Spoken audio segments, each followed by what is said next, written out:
Greetings, hello, welcome to the stream. Let me just make sure everything is running okay, and I'll be right with you. Okay, I think we're good to go.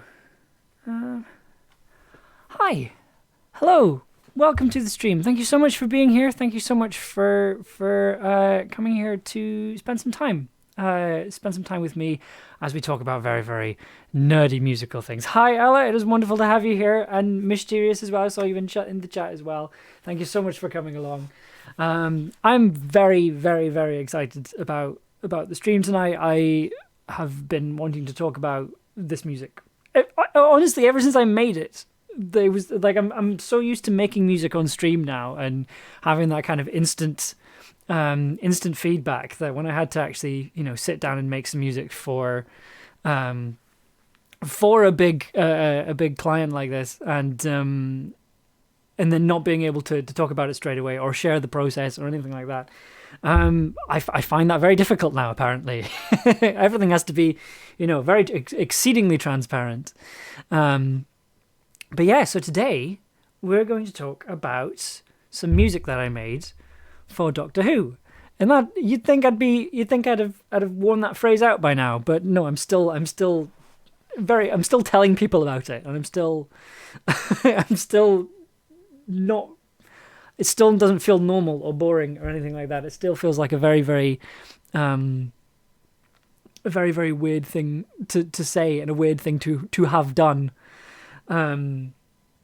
Just to kind of give a bit of context, I guess, because I feel like I talk about Star Trek so much, I don't talk about all the other nerdy stuff that that I grew up with.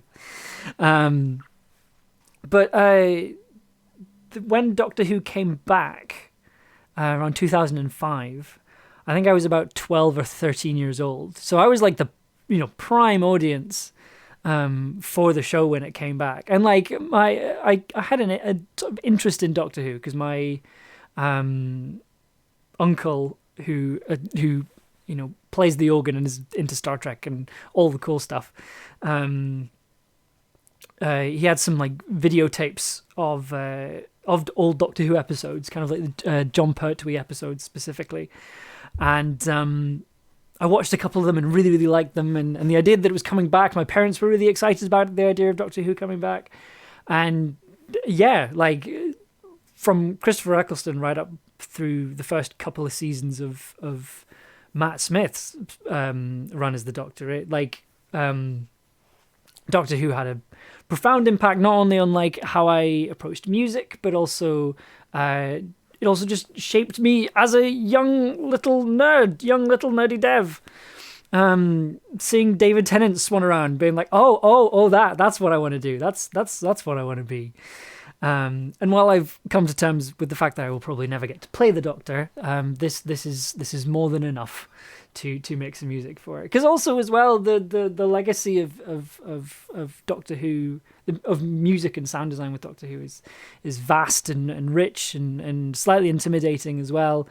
And I'll talk a little bit more about that when we're going through the piece. But yeah, so today we're going to go through the music for Doctor Who Redacted, which, if you are unaware, is a new audio drama that is from BBC Sound.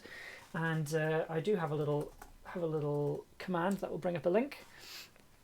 So the first couple of episodes we will be talking a lot about Delia Derbyshire on this stream. she'll be talked about a lot because I love her so much. But yeah, so Doctor Who Redacted is a new audio drama podcast from BBC Studios, and it's available on BBC Sounds. I was asked to make some music for it, and tonight we're going to be talking about some of that music. This is the main theme. Well, this is the project file for the main theme. And the idea is tonight I'm going to play you the main theme, and I'm going to talk about how it all came together.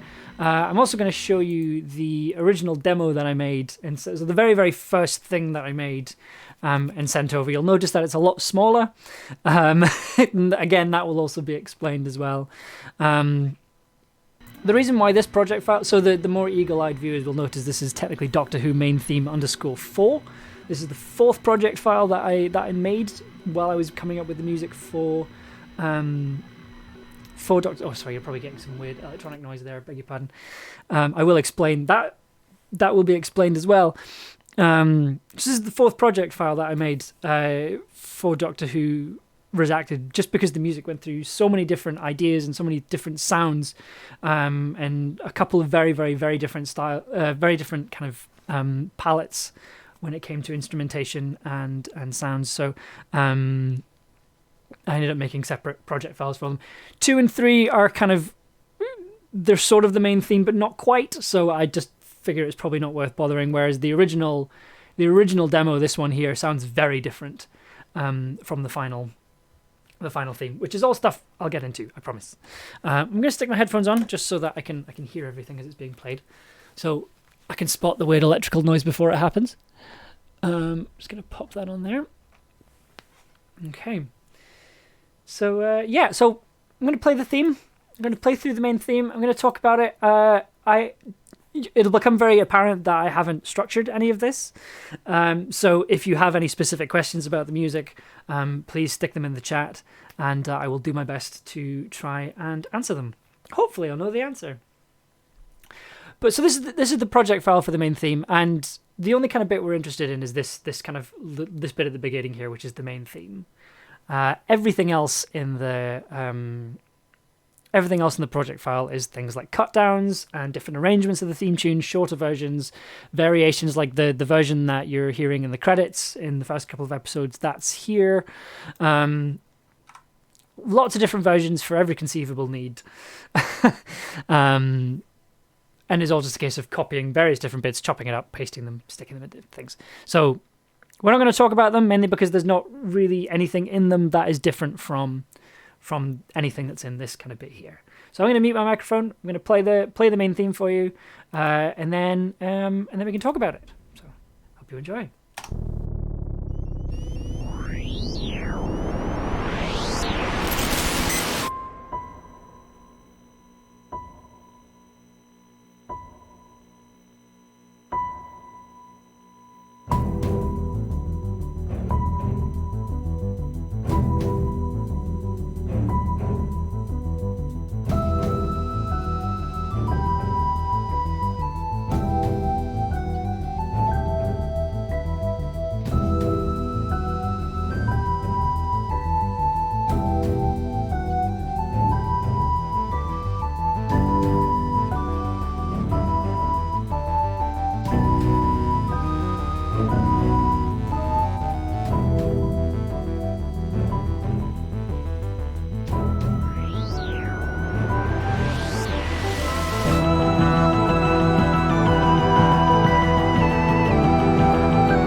There you go. That is your theme tune for Doctor Who Redacted. So I'll talk about the bass line, because there was I discovered a fun thing while I was recording the bass parts for it. The majority of the track was made with these two synthesizers here. This is a Korg Minilog XD. It's a semi-analog synthesizer, and then we also have the Beast, the Moog Grandmother, which is a monosynth, and is fully analog. Like it's so analog. I have to wait 15 minutes after I turn it on for the circuits to warm up before it's properly in tune. Like that's how analog we're talking. So most of the sounds that you're hearing came from these two synths. Obviously things like pianos and orchestral instruments, I don't have those, so I had to use software versions of them. But in terms of most of the synth stuff, it came from analog stuff. Because when I kind of came into doing the music here, I kind of wanted to kind of carry the spirit of the BBC Radiophonic Workshop, and Delia Derbyshire and Daphne Oram and all those people that did so much with sound and music, and just making just weird stuff for the sake of making weird stuff, and doing lots of things with electronics and samples and things. And I wanted to kind of try and not pay homage to that, but kind of carry that attitude forward. And as much as I know that Delia Derbyshire absolutely hated synthesizers, she preferred to record things onto tape and like speed them up, slow them down, cut them up, and cut up little bits of tape, and then sellotape them back together to make something new. And you had reels and reels of tape stretched out across lots of rooms and things. As much as I would love to have done that, I did still have a deadline, so I had to compromise and use some synthesizers. But like I said, they are analog, and as analog as much as possible, and there are some lovely warm sine waves, which I know Delia Derbyshire was fond of. But the first thing, probably just as we're talking about the Radiophonic Workshop, is to talk about this little opening noise here, which is definitely me trying to be the Radiophonic Workshop, and with mixed results. I'm glad that you are happy about the Delia Derbyshire Nerd Chat. I'm always happy to talk about Delia Derbyshire. She was just a fantastic, wonderful, wonderful person, and just did so much weird stuff that has kind of only, even now, is still only being discovered and found out about, and I love that. Like whenever there's a documentary on, I'm like, yes, I must watch, I must hear more. So this is the little opening sound you hear when the theme tune starts.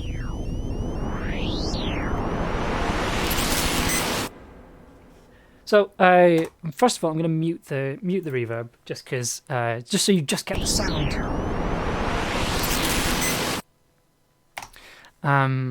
So that everything is going through that reverb track, as you can see there. Everything's going through that reverb track. The first thing, just to kind of get it off the table straight away, is this sound here. It's one of my favorite sounds in my sound effect library. It's by a sound artist called Glitch Machines. And what they did was they have this device that can detect the electromagnetic fields of electrical items, and then you can record them.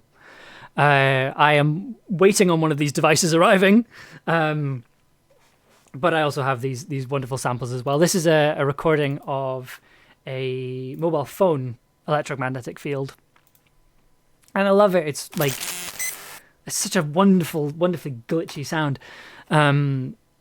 If you've listened to Folklore, which is another one of the podcasts that I sound design for, that sound gets used a lot because it just sounds really good. There's just something really, really nice about it. But it's just the sample's there. It's not edited in any way. It's just chopped up a bit just to kind of end the sort of opening noise, which starts with a very low bass note. Like all the good songs. It's lovely, big descending bass note. That was made on the Grandmother. It has a glide function, so basically instead of a note going like boop boop, it can go boop. Technical terms, obviously. So I turned the glide all the way up. I set the octave really, really low. Made it sound as bassy as possible, and then just hit one key and then hit the other key and then just listen to it go down. Like, how low can you go? When you're a Moog Grandmother, the answer is pretty low, as it turns out. The next two things we have some noise. I will just take off all the effects so you can kind of hear it raw.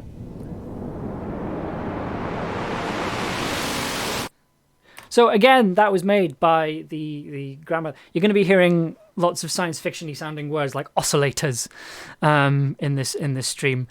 So the Moog Grandmother has 2 oscillators, and it also has a noise generator as well. So that was just the noise generator turned all the way up and the oscillators turned all the way down. And then I used the filter here. I just sort of turned it all the way on and then just slowly turned it off. And then you got this sound, which on its own sounds pretty good, but like all good sounds, you can do more with it. So the first thing I did was I copied it. I doubled it, and then I put the copy an octave lower. So if you play it on its own, it sounds like this.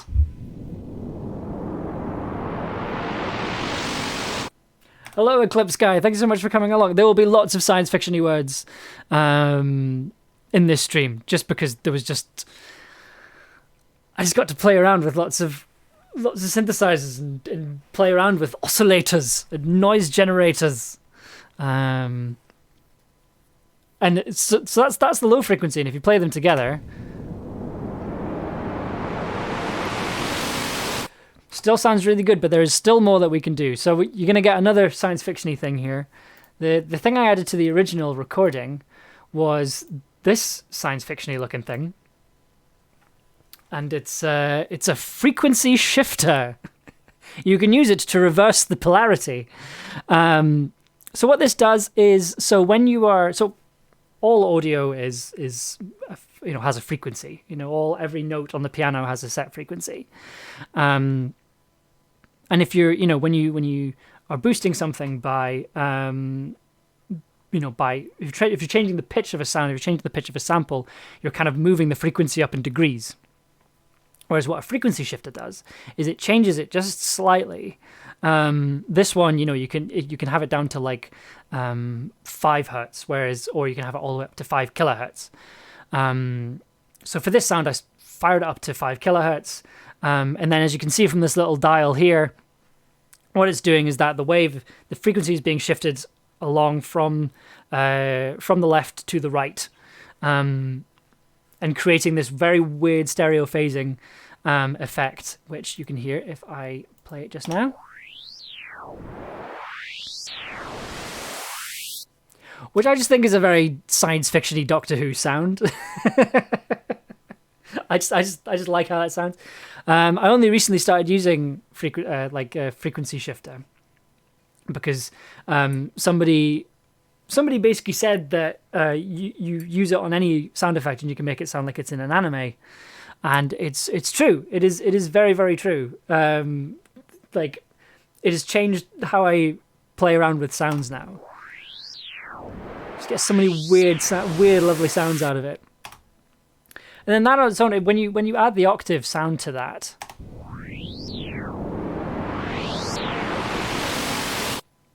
there's still that sound. There's still that sense of a build, which you don't get if you just have the frequency shifter on its own, because it's just going up and down and all around. It's hard to really ground it. Whereas if you've got the octave underneath,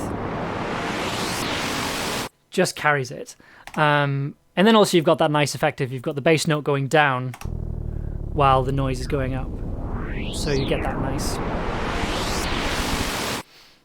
Yeah, so good whoosh so far. I don't know, that's kind of enough. But then while I was trying to come up with more noises, I accidentally discovered this one.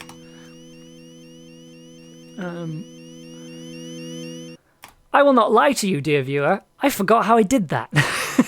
I was trying to remember, but basically I was playing around with stuff on the grandmother, trying to find more weird noises to put in. And as you can see, so the wonderful thing about the Moog grandmother is that it's semi-modular. So I can get a load of these little cables and plug them into different things, plug outputs into inputs. So I'm going to use the science fiction lingo again. What I ended up doing was I had the LFO modulating the frequency modulating the frequency of one of the oscillators, and that's what gives you that sort of siren sound in the background there. I have not been able to recreate that since. Mysterious, back that shit up 10 times over, get the mileage while you can. So here's the problem, right? So this is an analog synth. You can't save presets. It's one of the things I love about it. Once you've made a sound and you've recorded with it, that's it. That's your whack. Unless you like turn on, unless you just leave it that way, never do anything else with it, or you write it down somewhere. You're never getting that back. It's quite funny, actually. The manual for the grandmother, which I seem to have lost as well. On the back pages, they had like pictures of a top-down perspective of the grandmother for writing down presets, so you could like set where all the knobs were. You could see which cables were plugged into what. There's something nice about that, though. There's something nice about the fact that if I'm recording something with the grandmother, that's the only time that's going to appear. That's the only time you're going to get to hear that sound. Theoretically, like there's ways of obviously bringing it back. But yeah, so don't know how I made this sound. I think I know how I did it, but. And then that's the whooshes. That is our whoosh.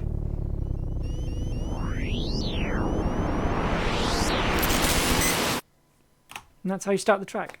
Ella says, you would not believe the struggle I have trying to find words to describe different parts of the track when working with a sound designer. The big whoosh. Which whoosh? Yeah, I'm not normally one for whooshes, but I figured for Doctor Who I'd try something new. So that was the first thing I made for the track. And it didn't this was one of the few things that didn't change. A lot of the track, as you're about to find out, went through a whole load of changes. But this stayed the same. This was kind of perfect first time, which is always nice when that happens. So I think now is a good time. To show you the original demo, because a lot of what went into the original demo in terms of the thinking and also the kind of design, stayed. It was just a case of changing the palette, changing the approach, and just coming at it from a slightly different angle. So the first thing that kind of came to mind, because I'd spoken to Ella quite a bit about Ella Watts, who's the producer director of Doctor Who Redacted, who is in the chat. If you have any other questions about the show that I don't know, because I like, in the grand scheme of things, I had a very small part to play in this show. Ella has done so much and knows everything. So if you have any sort of important Doctor Who questions, please direct them towards Ella.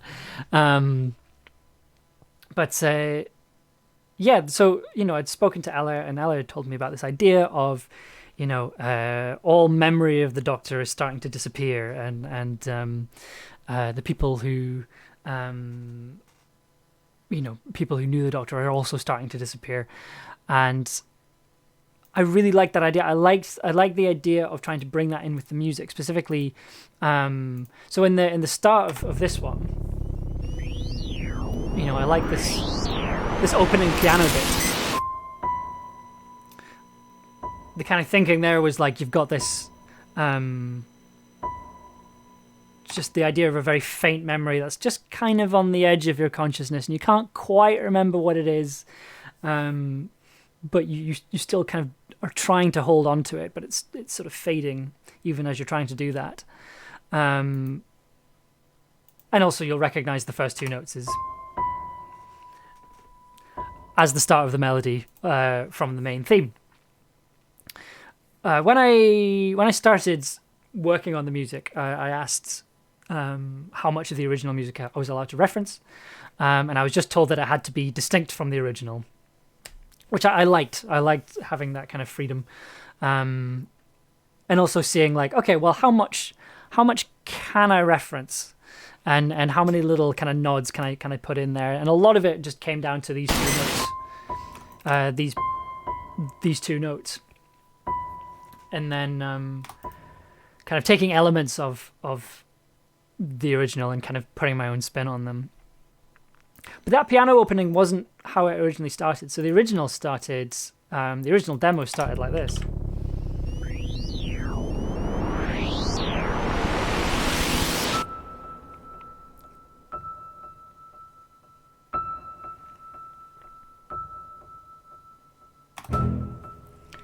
Which I think has a very different sound, and it feels weird to listen back to that now, because that lasted a good few drafts before I decided to change it to the opening two notes from the original theme. The change was actually kind of an afterthought. I think we were more or less at the point where we were starting to wrap things up, and I was putting another mix together and just fiddling around with some volumes and things, and I kind of thought, oh, I wonder what would happen if I did this.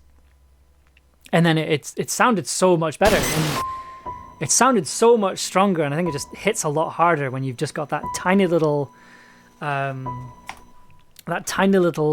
memory of what the main theme sounds like, which I think is thematic. It ties thematically to the show, or attempts to anyway.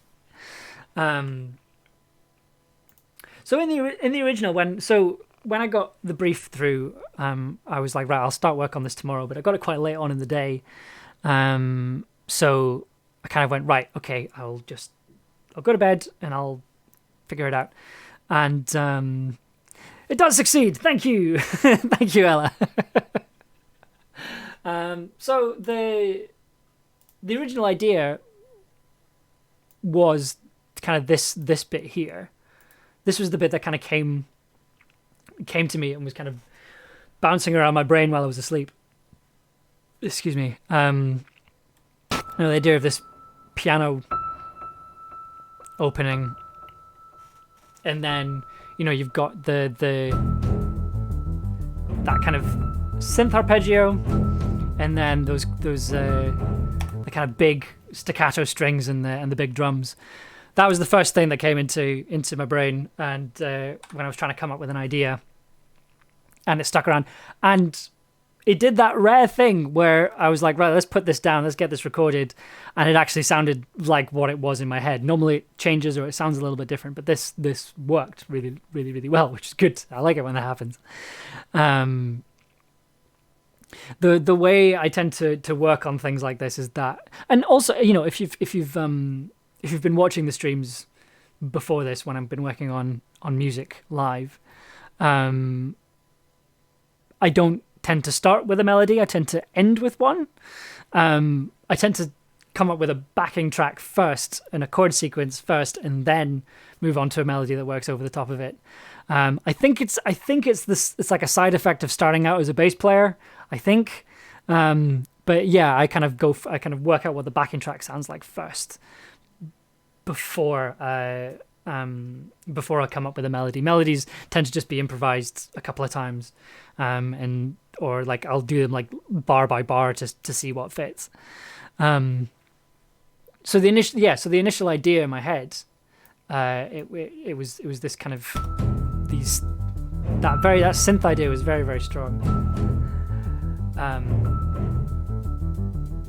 Because it sounds like Doctor Who to me. That sounds like something that I'd hear while watching Doctor Who. So and in terms of how that was put together, like that bit didn't really change throughout the whole process. I think the only thing that changed was we mixed. The mix changed slightly.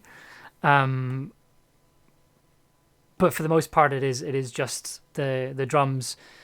You've got a staccato cello, a staccato double bass underneath, and then you've got this bass sequence here, which is like, it's 3 tracks, but it's actually only one. We've got the top track here, which is the actual sequence that I recorded.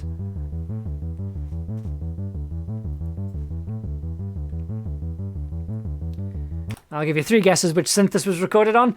That's right, it was the Grandmother. The Grandmother also has a sequencer built into it, and I've not properly used it I've not really used it a lot on tracks for a reason I'll explain in genuinely just a second. But again, coming into that, you know, Radiophonic Workshop, Delia Derbyshire, Doctor Who being famous for making lots of weird, wonderful synth sounds and weird and wonderful synth music. I'm like, I want to have a really thick synth bass line. And this it just fit. It just worked quite well. So the other 2 tracks, I've got another. The second track here is just the same, just an octave lower, which is very quiet in the mix, but it just adds an extra couple of frequencies. And then the third one is an octave higher. Again, quite quiet in the mix, but when you have them together, you have this quite nice spread of frequencies.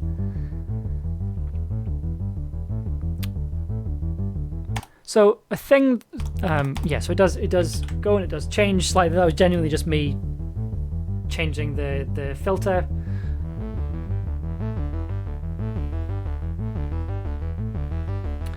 Just to, and then also changing a couple of other settings as well while the sequence was playing, so I could just to give it a bit more movement, so it's not just the same thing playing over and over. Spooky was what I was going for. So the actual chord progression is not. It's not a complicated. Oh, where's the?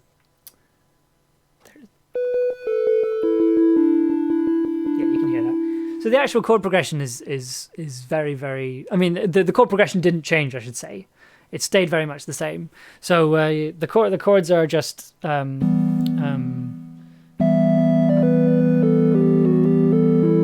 it's just E, and then that goes to G. Sorry, E minor, I should say. Then that goes to G, and then to a B7, a B major 7th. Kind of doing the, if you were at the last stream, and I spent longer than I objectively should have talking about 5/1 cadences and how throwing a major seventh in, a major seventh, not a major seventh, sorry, throwing in a major chord can just spice up chord sequences a bit more. And that's an example of that. So it goes from a B7 to an E minor, which I think is a very distinctive Doctor Who sound as well, I think, because I think it does, the original theme does do that, I think.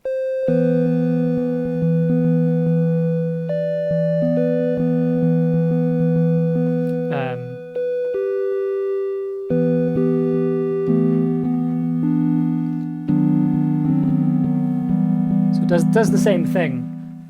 Well, yeah, because this is in the same key as the original as well, I should say as well.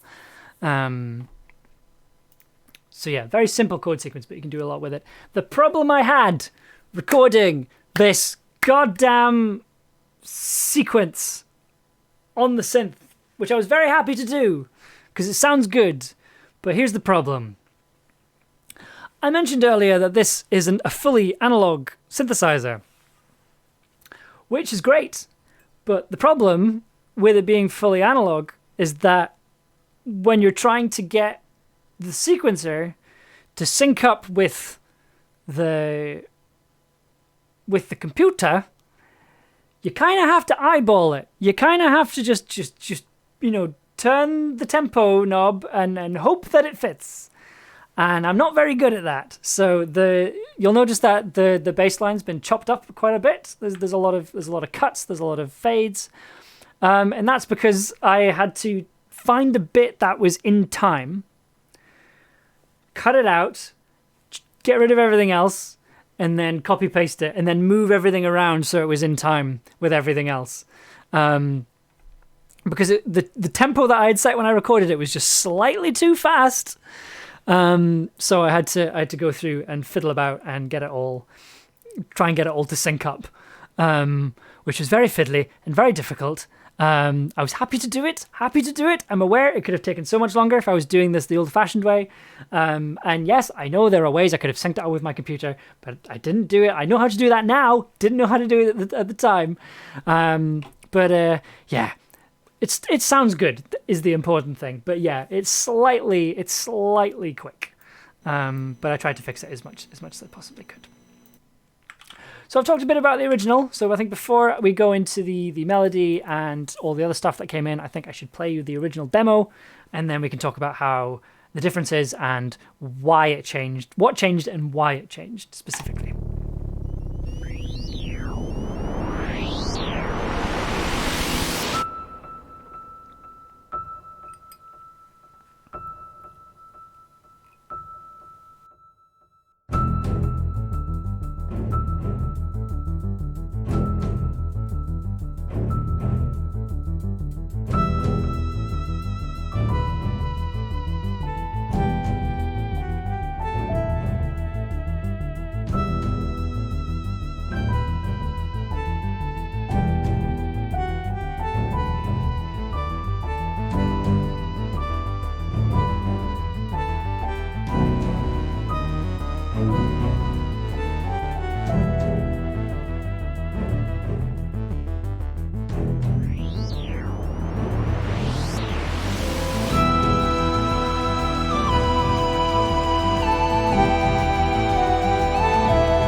Forgot I was muted. So I think this sounds a lot more like traditional Doctor Who.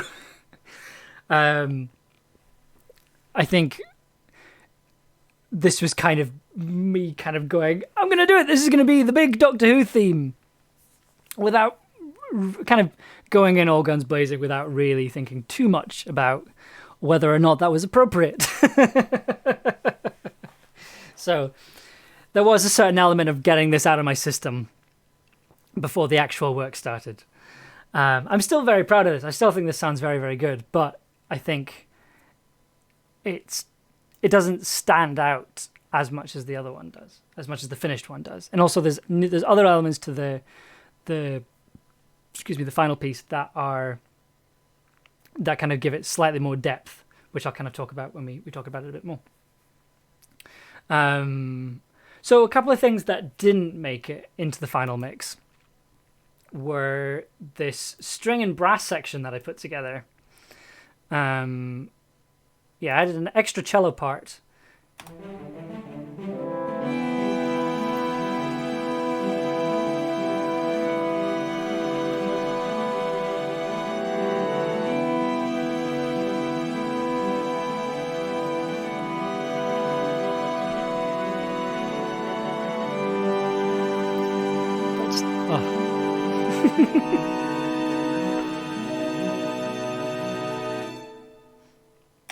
Again, that to me sounds quite Who, sounds quite Doctor Who, but and yeah, I really like arranging string parts like this and arranging brass parts as well. And also there's a cheeky little the little 2-note motif again comes back in there. So that got cut because we sort of decided to move away from the orchestral side of things and make it its own thing, which I really support. Like this is something that I've kind of spoken about with a couple of people, and I've not really spoken about it too much. But I think, and this is me putting my soapbox down and standing on top of it. I think music for audio dramas should sound different from TV shows and films. I think due to the nature of audio drama being a very intimate medium, I think if you're making music for that, you should keep that in mind. I remember the BBC World Service did a podcast called 13 Minutes to the Moon. It was this really good documentary series about the Apollo 11 landing on the moon, and it kind of analysed specifically the 13 minutes that it took from the lunar lander going from space down to the ground. Like, they played the whole 13 minutes and then kind of analysed all the little things that went into those 13 minutes. Great show, amazing podcast. If you're interested in spacey, nerdy stuff, which if you're into Doctor Who, I'm assuming you are, go watch it. But the thing is, presumably they paid a lot of money, but they got Hans Zimmer to make the music, to make like a theme tune for it. And it's a good bit of theme, it's a good bit of music, it's Hans Zimmer doing his Hans Zimmery thing. But I don't think it works. I don't think it works as podcast music because it's trying to be film music. It's trying to be music for a film. It's trying to be something you'd watch on a screen. So I don't think it works and I think that's something that people who are much smarter than I am there's a tambourine on the floor that I keep kicking by accident. My office is a bit of a mess. But I think audio dramas, what works as audio drama music is not necessarily music that would work for a TV show or a film. I think audio drama needs to develop its own set of principles when it comes to music. I tend to link it more with game music for video games, in terms of the principles behind it and just the kind of sounds that do really well. But that's something that I get very sort of old man waves at cloud about, and I think it's something that I think about a lot when I'm making music for shows, especially for audio drama, because I think it's very easy to just try and make films when it's like, no, this is a separate thing, this is a separate medium.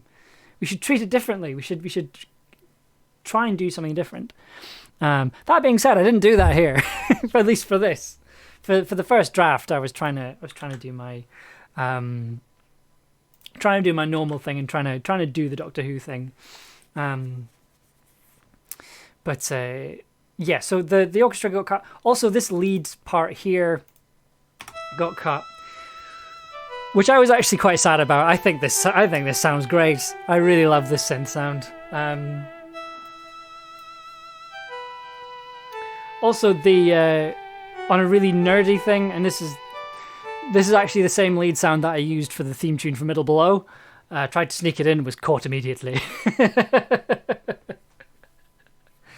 Have I seen Around the World in 80 Days series? No, I haven't, but I'm absolutely on like a big like TV kick right now, and I forgot about that, and it was absolutely on my list because it's got David Tennant in it, and I will watch anything that David Tennant is in, for artistic reasons. Obviously, he's a good actor, nothing else.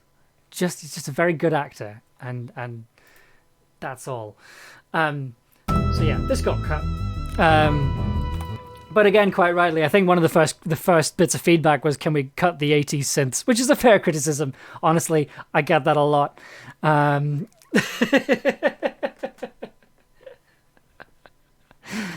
Thank you, Mysterious. I'll check that out after the stream.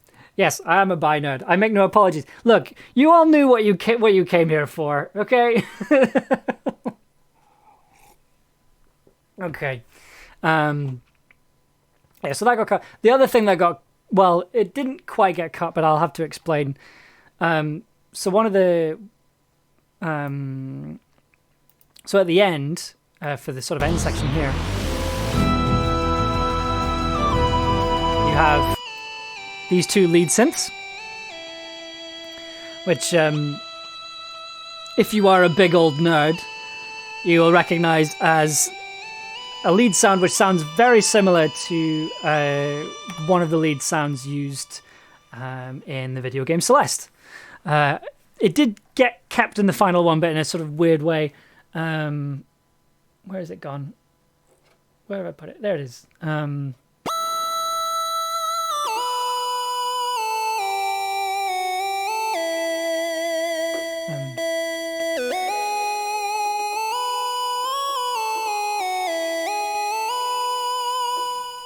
So you got a little Celeste reference in there as well. I wear my influences on my sleeve at all times. Why has nobody stopped me? And then what was the other thing? No, I think that got kept. There's a theremin as well, because it wouldn't be Doctor Who without a theremin.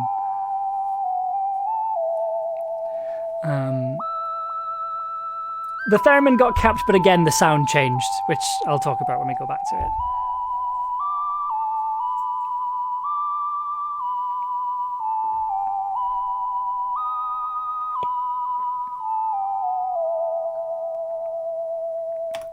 So, Headley Knight from Battlebird Productions was up the other week, and we were just chatting about stuff, and he asked about, you know, the music for this, and I showed him, and he asked what synth is playing the lead, and I was kind of explaining, like, you know, I had a couple of synths, and then there was also a theremin. To which Headley, you know, quite reasonably asked, "Oh, did you play it on a real theremin?" And I got very upset. I was like, why would you tease me like that? Why would you insult me? Of course I don't own a theremin yet. I would like a theremin. But for this, if I had to use a soft synth theremin. It's a very good one, actually. It's a free plugin called BTS Super Theremin. It's free. I've used it on a lot of different projects. It's just a very, very, very good theremin plugin. Honest, I am so I was genuinely, so I'm at the stage where I'm getting rid of some old equipment and getting new equipment. And let me tell you, I've come so close to buying a theremin. Like, you can buy like the good theremin that Moog makes, but you can also buy, like, you know, just some cheap box somebody's made in their garage that kind of just does what a theremin does. It's dangerous. It's very dangerous. And I'm trying my darndest to resist. So I think before we jump back into the original thing, I think we should maybe talk about the drums here, because then I can there's a nice lead into what happens next. So here's what the drums sound like on their own.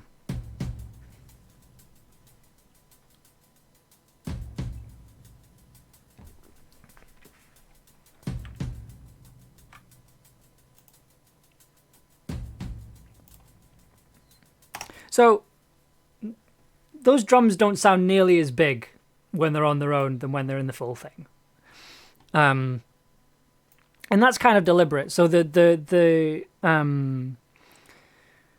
toms are actually not very boomy. They're actually quite, like, they're fine. They're a little bit flat, but they're good. They're really good samples, but they're turned down quite a lot. So you're only really getting the higher frequencies.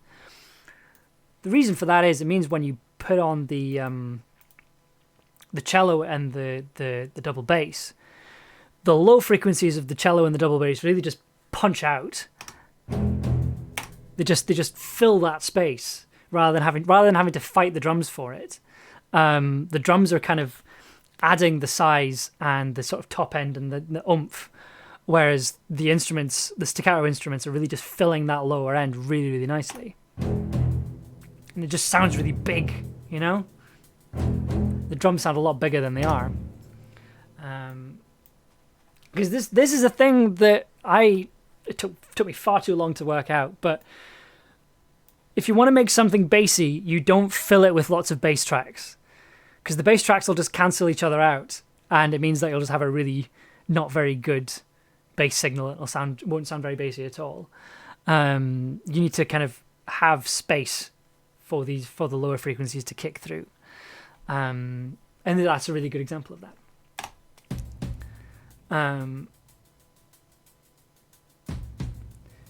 So with the hi-hats, I need to turn the drum verb off.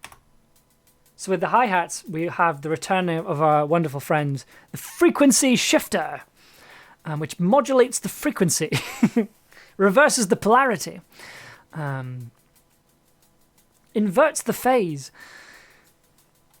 What that's doing is it's just changing, if you look at the red little arrow there, all that's doing is it's just changing the frequency just a little bit every so often,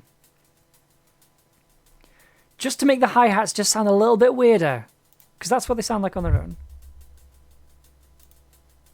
Just adds a little wibble, which I really like. And then there's also a delay on there as well, so this is just them on their own. Add the delay and then add the thing in, and also it's a replication of an 80s drum machine, a really, really good 80s drum machine. And then you have the big drums at the end here, which is the same drum machine. Yeah, it's the same drum machine. And what I love about this drum part in particular, and it's also true for the final thing, these drums do not sound good. They sound pretty bad.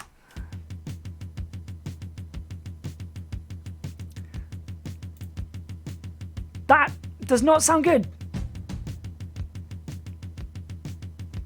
Not good sounding drums. But when you combine them with everything else, it works. Like, it fits. It sounds really good.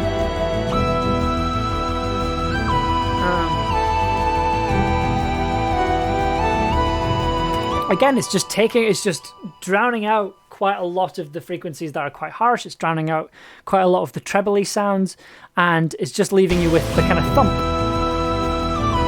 And then you still have the toms, and then the bass as well here as well. Just really filling in all those frequencies. If we move back over to the final theme, and then we go back to the drums, they sound a little bit different now.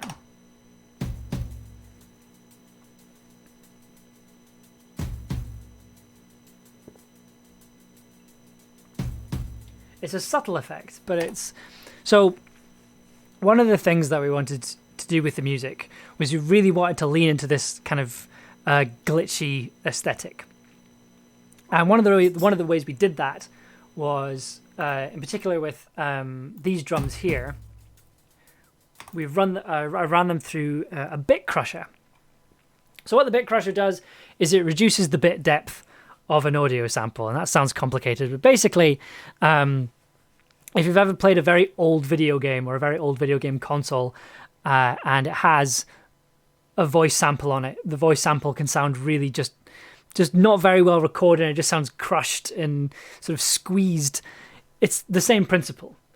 all I've done is I've reduced the bit depth on this, and you get what's known as artifacting, which, it's, again, very hard to explain, but it's... See that kind of crinkly sound on top of the drums? That's the kind of artifacting. And you also get some like little white noise over the top of it as well. And that's just from... That's the encoder trying to... That's the thing encoding the sample.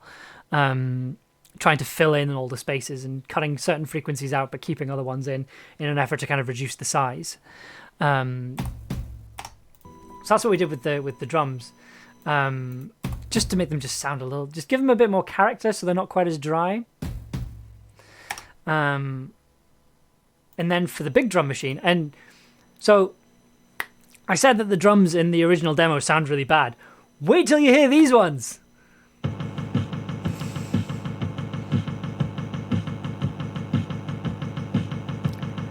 It's the same sample. It's just been very crushed. So what that one is running through. So again, it's running through a bit crusher. It's running through a plugin called Chip Crusher here, which is a very science fiction looking piece of kit. But what it does is, again, it runs. You can change how it's being encoded and what frequencies are being kept.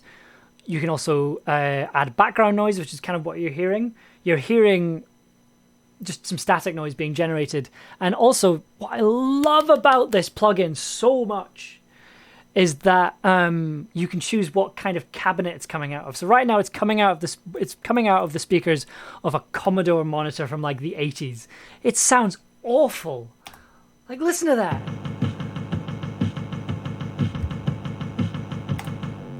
Like, I love this plugin so much, because the other things you can have it run through are this computer of Vectrex. You can have it running through an arcade cabinet, a Game Boy. I love this plugin so much. A Talkatron?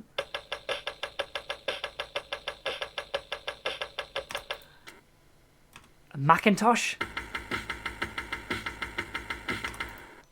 A Wiimote from a Nintendo Wii? You will never have to EQ a phone. You will never have to EQ a phone effect ever again. What's this one? Just those really terrible speakers you get in build your own radio kits. SB1 computer speakers. Like, it's got everything. I actually own that keyboard. Like, oh. Speaking. Oh, I forgot about this. So the speak and spell is the coolest thing, right? Give me just a second. This is a tangent. I will get back to Doctor Who in a second. So so now I'm coming through this, and if I put Chip Crusher on again.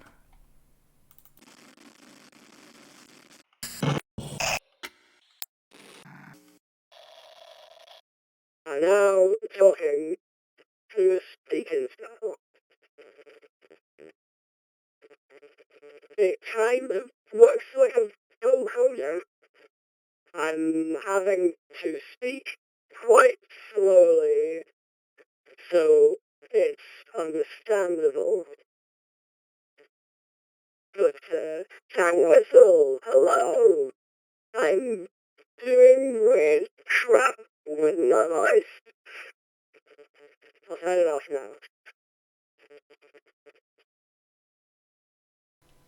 So yeah, I absolutely love that plugin. It's very fun. I'm just going to quickly fix. I'm just talking about this plugin that I've got that kind of just crushes audio and makes it terrible. I'm just talking about this really terrible drum track that I have right here. We're like, I don't think there's any way to satisfactorily explain what happened before you got here. But basically, I'm talking about how I'm taking a drum track and making it sound like not very well recorded for the sake of art. So this drum track sounds terrible.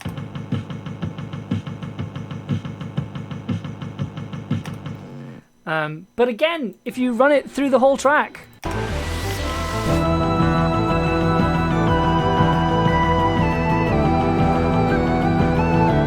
it sounds good. It sounds really good. It sounds a little bit crushed, but a lot of that harshness is gone. And, you know, you could conceivably ask, well, why have it on in the first place? Well, if you turn the crusher off and then play the track again,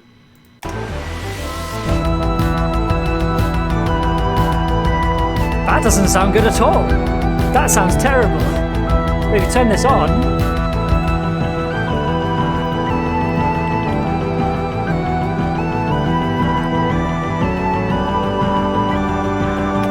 you know, sometimes you have to make something sound terrible in order for it to make it fit.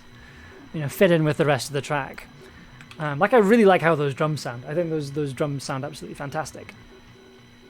And that kind of ethos of kind of deliberately mangling a lot of sounds is kind of, I think, what gives the main theme its distinctive character, I think.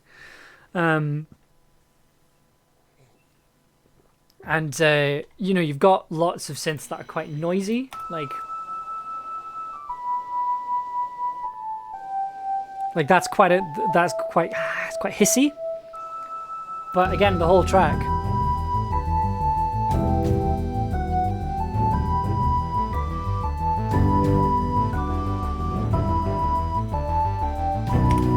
it just adds this ethereal quality to it, while also quite glitchy, and keeps that kind of idea of interference and things. I mean, the drums did sound pretty terrible on their own. And then if you turn the effect off, they just sound on top of the mix. They sound sort of on top of the mix rather than, you know, in the mix, which is what they're supposed to be. Alright, what can we talk about next? So let's talk about some of the weirder leads in this, because there are some weird lead sounds in this piece. So first of all, you've got the one you've probably already heard, you've probably recognised, which is the...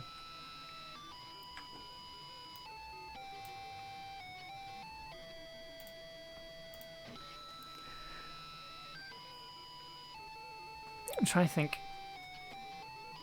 So this on its own actually sounds quite nice. It's a simple sort of sine wave.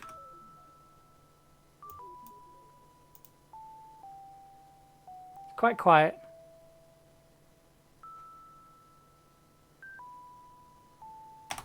Which just shows the amazing things you can do with you know, being able to mangle things. So again, we're running it through our wonderful... It's genuinely running through the same setup as the drums. Just adds lots of weird artifacts and distortions, and then it's running through a distorted guitar amp. Just to really push it and make it sound really, really bring out those weird noises that the chip crusher is causing. And then on top of that as well, so if that track is doubled and is boost and is this track knocks it down an octave. But it also marks the return of our good friend, the frequency shifter, reversing the polarity and modulating frequencies. And again, that's just doing lots of really random sounds and lots of really random shifts. And then also it's getting gradually louder as well.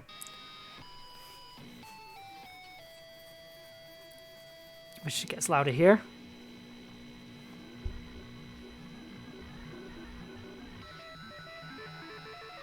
So it follows the melody, but it kind of just makes it sound even weirder.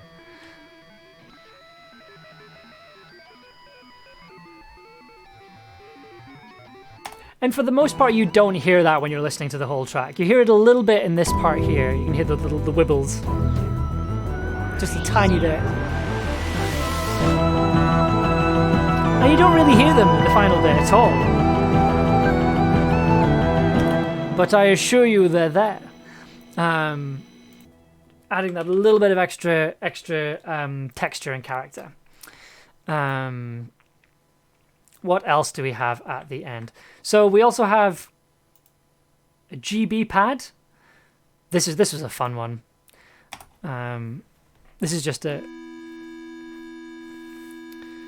This is a synthesizer which replicates the sound chip from the original Game Boy, and I used it to make a pad, which creates a lovely little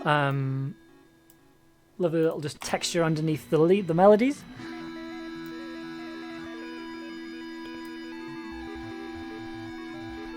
Think of it as like a digital hurdy-gurdy or something.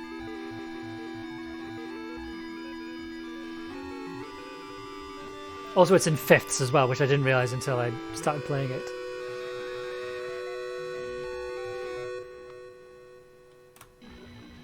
And then there's probably the weirdest synth that we have. I'm going to play it on its own.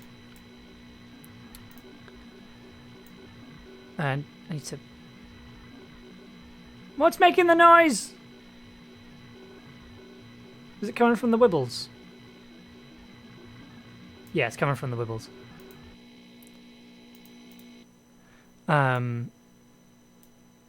Glitch synth, there we go. Here it is on its own. I got there in the end, using terms like wibbles. So here's what it sounds like on its own.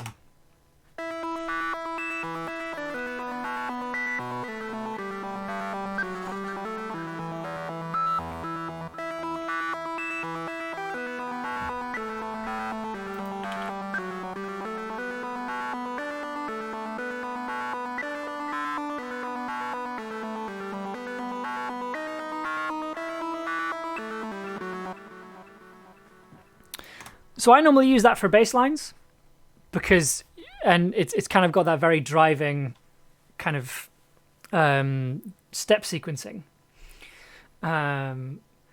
Genuinely, yeah, it is trying to find like where you put something. It's just doesn't happen very often, but for something like this where there's a lot of different noise profiles going on, it can get a bit frustrating, especially when you've got a big project file as well. So you'll notice that the effect the synth is doing is slightly out of time with everything else, with the actual melody of it, which is what I thought. But then I actually played it, and it's interesting. If you like, I'll play it again and listen to those kind of like beep sounds. The way they come in, those are the things you can kind of hear. When you listen to the track, if you listen very carefully,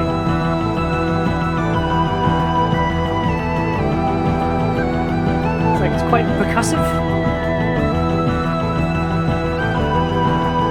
You know, it almost creates its own little counter melody, which I really, really like. And it shouldn't work, but it did for some reason. Like even if you just put it with the Game Boy pad that we mentioned a second ago. I'll stick it with the bass line.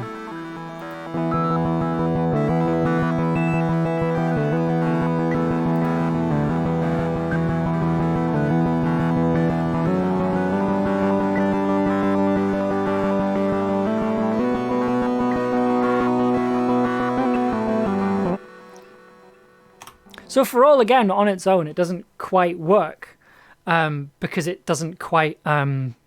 just because the way the synth is designed, it doesn't quite fit with the except because we're in compound time here, whereas that's in simple time. So you know the synth is going 1 and 2 and 1 and 2 and 1 and 2, whereas the music is going 1 and a 2 and a 1 and a 2 and a 1 and a 2 and a. saying that, when you have the whole piece together, though, they just seem to interweave and click together in a way that's really, really nice, I think.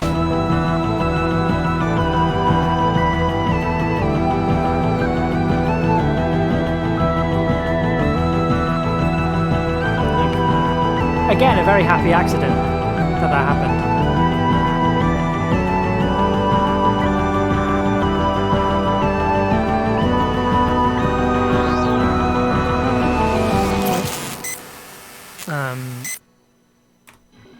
While we're in this part of the track, I mentioned this.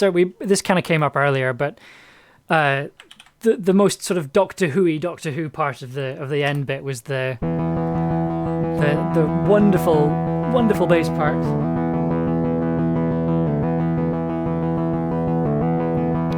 So when I was it's on the metal lock.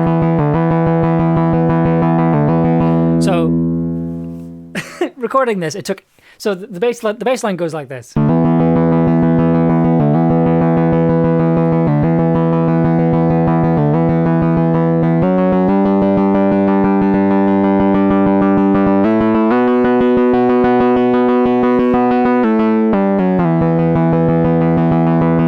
It took every fiber of self-control when I was recording this to not go.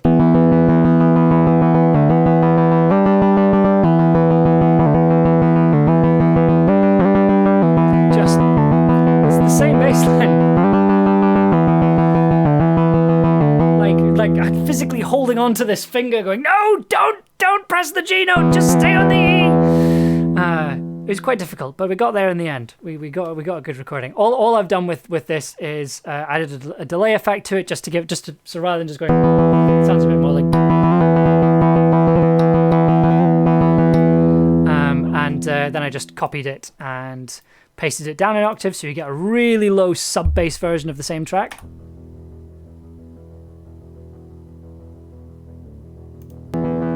Again, just filling out that bottom end.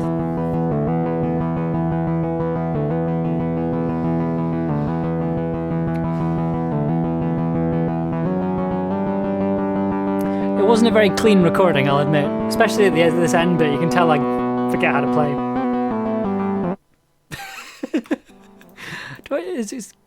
Yeah, so this is what the whole recording sounds like.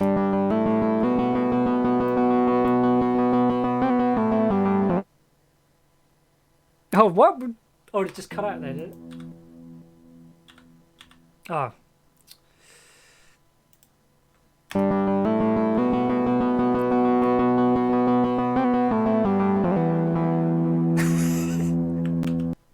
Was not a very clean track. Was not a very clean take at all. But it worked. So that was probably the more kind of fun part. What else do we have? What else did I say we put in? Oh yes, we still have a theremin. The theremin's over here, and that's being run through an amp.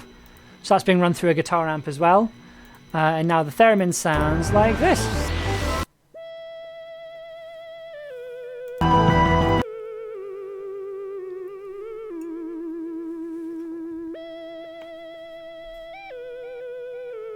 Again, lots of delay. Running it through a guitar amp just to really push it and just fill out the frequencies. It's a very wobbly theremin.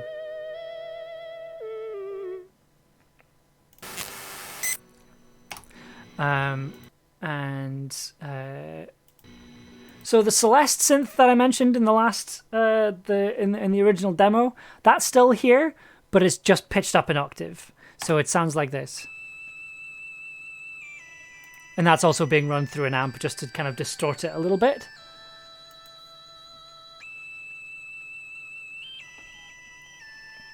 Like, when it comes to doing lead sounds, I tend to have like multiple synthesizers just on top of each other, just to fill out all the frequencies, and just get as big a sound as possible.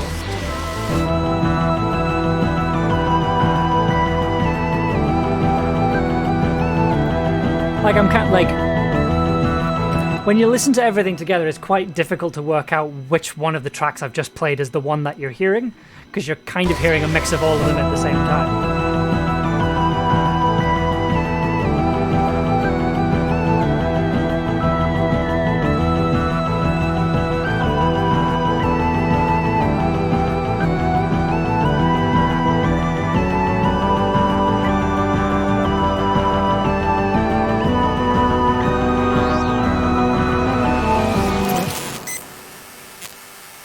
Like sometimes you're hearing the theremins, sometimes you're hearing the Celeste synth, sometimes you're hearing the DX7 over here.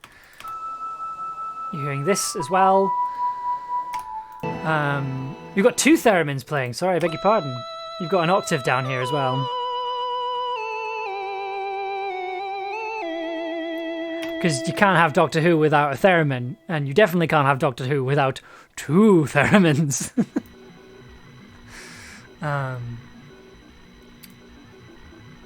And then you've still got your distorted lead with all the wibbles.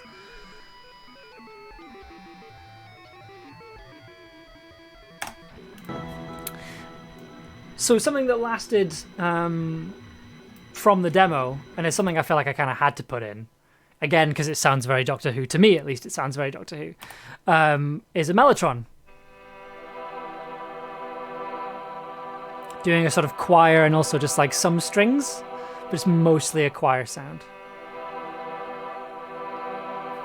If you've been tuning in for the upriver downriver streams, you'll know that I use a mellotron quite a lot when it comes to textures and characters and things.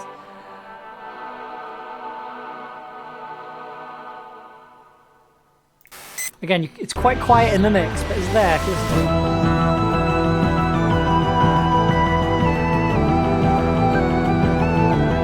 Maybe a little bit too quiet, but it's definitely, I think you can probably hear it a bit more.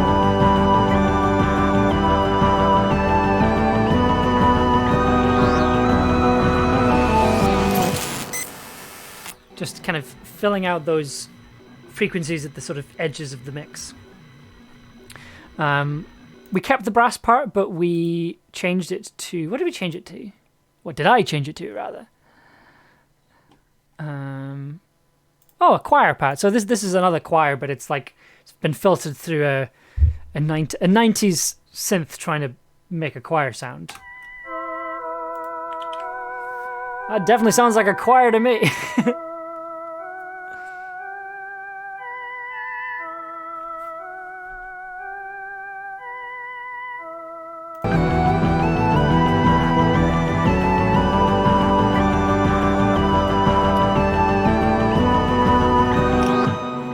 So so an extra part has been added that I've neglected to talk about, and the piano, both the piano and we've got a Wurlitzer as well. Because it's me, I can't have a piece of music without a Wurlitzer piano. Old Faithful. It's in everything.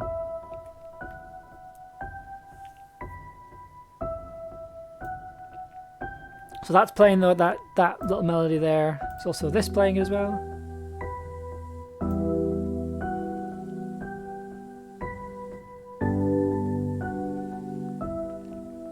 So this was added in later on. This was added in quite late on in the process. And the reason for it is that so that's a little melody that'll come up in a different piece of music later on in the series. I managed to find a way of saying that without it being a spoiler. But that's a melody that kind of will appear throughout the series and will become more important towards the end. But when I made that piece of music, the kind of team liked it so much that they asked me to try and see if there was a way to... Thank you. There was a way to... Thank you, Ella. There's a way to put it in the main theme as well. And I quite like it because it just sort of sits underneath everything. And isn't like overtaking the melody, but at the same time isn't trying to... it's sort of there but not there at the same time.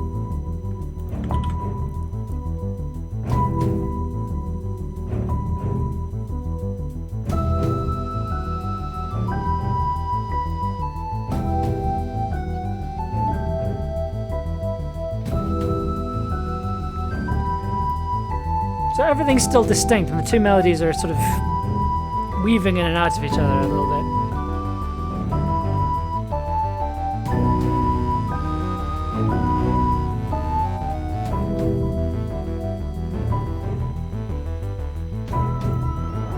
And then it comes in and this choir bit under here.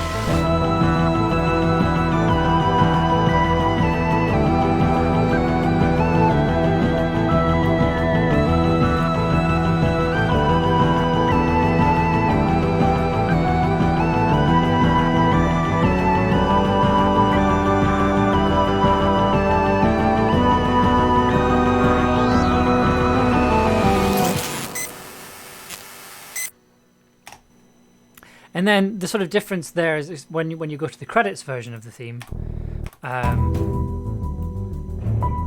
you hear this without the main melody on top of it. You just hear this little counter melody here.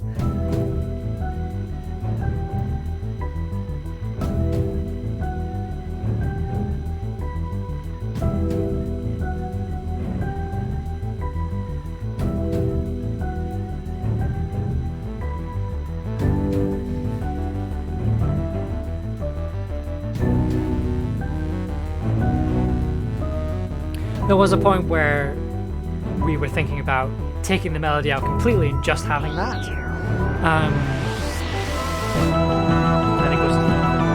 And I'm quite glad we kept the melody in, just because I think it sounds a bit, doesn't sound bare otherwise, but it just, that little counter melody isn't really moving as much as the other one is, if that makes sense. But I like how it's sort of underneath everything. Again, that sort of thematic subtext that's being communicated through the music.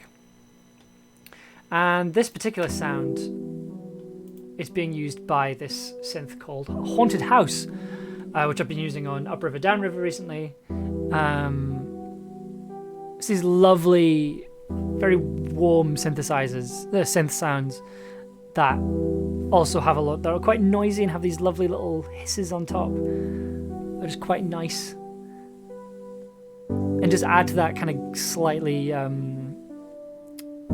slightly glitchy feeling, that slightly glitchy sound that we're going for.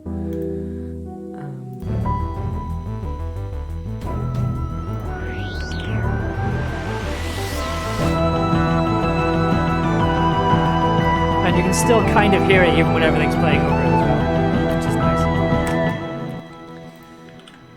So yeah, like, I really liked the first version of the theme tune. I was very happy with it. I was very proud of it. And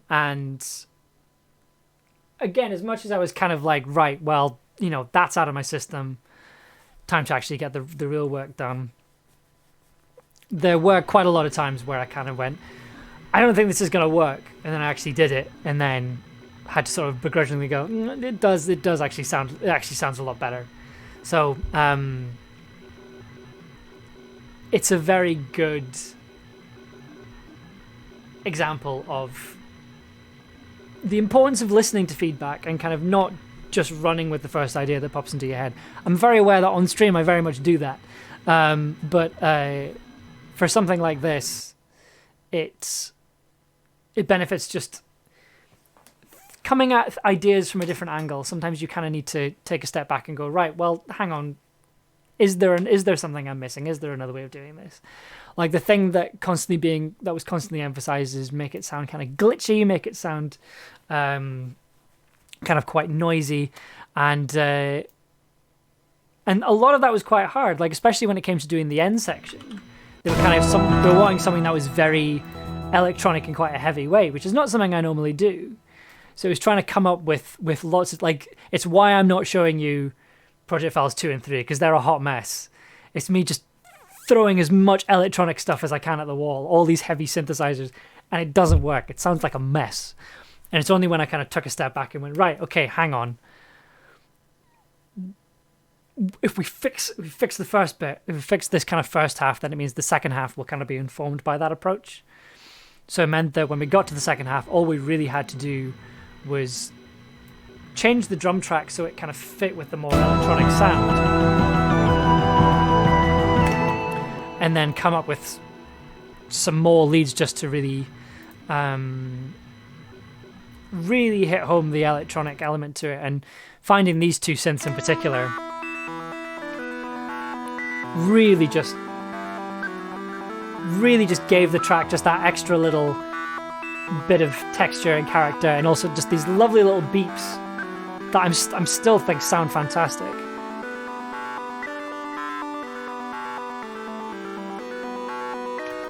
It's the only time I've got polyrhythms right.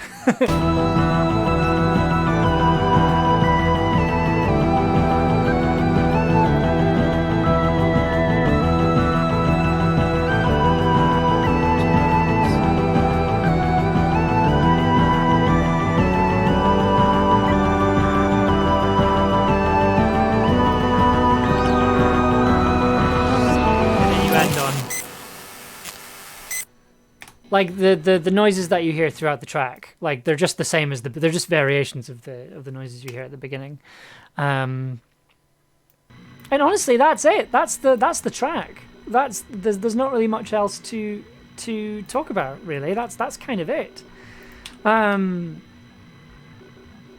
If you have any questions about it, like, please do stick them in the chat. I'll be happy to answer them. But otherwise, that's the track. That is the theme for Doctor Who Redacted. Like,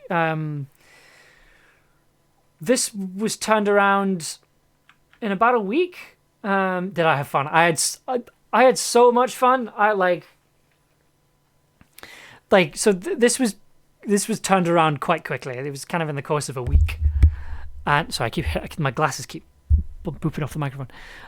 This was turned around in the course of about a week. So it was very much this very intense process of, like, when I woke up the first day I was working on this, like, no kidding, that's the most awake I felt in a very long time. Because I woke up and I'm like, right, I have one thing to do today, and that one thing is to make music for Doctor Who. So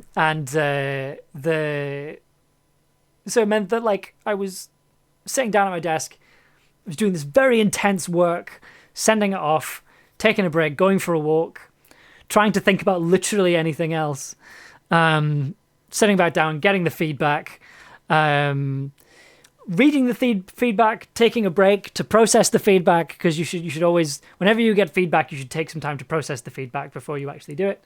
Otherwise, you get for me at least, I get very defensive, and then I'm criticizing the feedback rather than actually taking it on board. So I take some time away from my desk and I let it process before I come back to it. And then doing that and just spending a week doing that.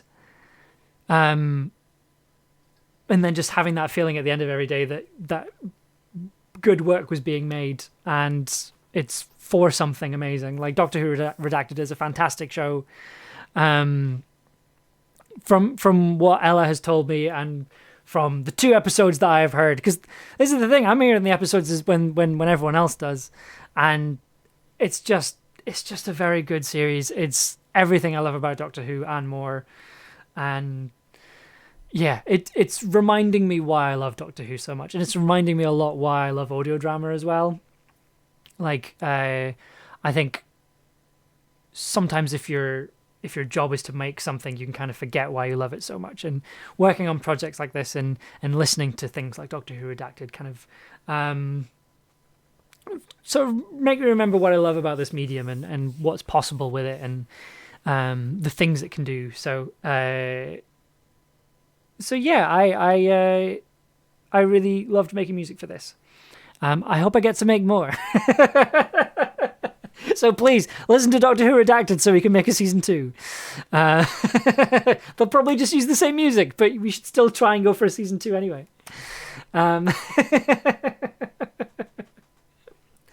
So yeah, I think I'm going to call it there. I think that is the end of the stream tonight. But I really hope I get to make more stuff like this. Like, I'm absolutely in a, like, in that mindset of, big sci-fi epic music that's got a slight campiness to it. And yeah, my favorite comment so far has somebody said it sounded a bit like the Middle Below theme tune, which I thought was very funny, and it made me very happy. I was like, oh, that was me, I did both of those. And it's just funny because the music of Middle Below is heavily influenced by Doctor Who, so it was very funny to kind of go full circle and make stuff for this. But yes, that is the end of our stream tonight. Thank you so much for coming along. We will be streaming again on Wednesday, making some more music stuff. I don't think it'll be Upriver, Downriver. I'm just taking a bit of a break from that this week. It'll probably be starting a new track from scratch, probably some lo-fi thing. In any case, it'll be a very chill time. We stream 8 p.m. UK time, 3 p.m. Eastern. We're here every Monday and Wednesday. Please do go check out Doctor Who Redacted. I'm going to stick the link in the chat again. Stick the link in the chat. Please go listen to Doctor Who Redacted. It is a fantastic audio drama, and it has some pretty cool music in it, as hopefully you've seen. But yes, thank you so much for coming along tonight. It means the world to me, and we hope to see you again soon. And we'll be back on Wednesday. But in the meantime, I hope you enjoy the rest of your week, and I will see you soon. Take care. Good night.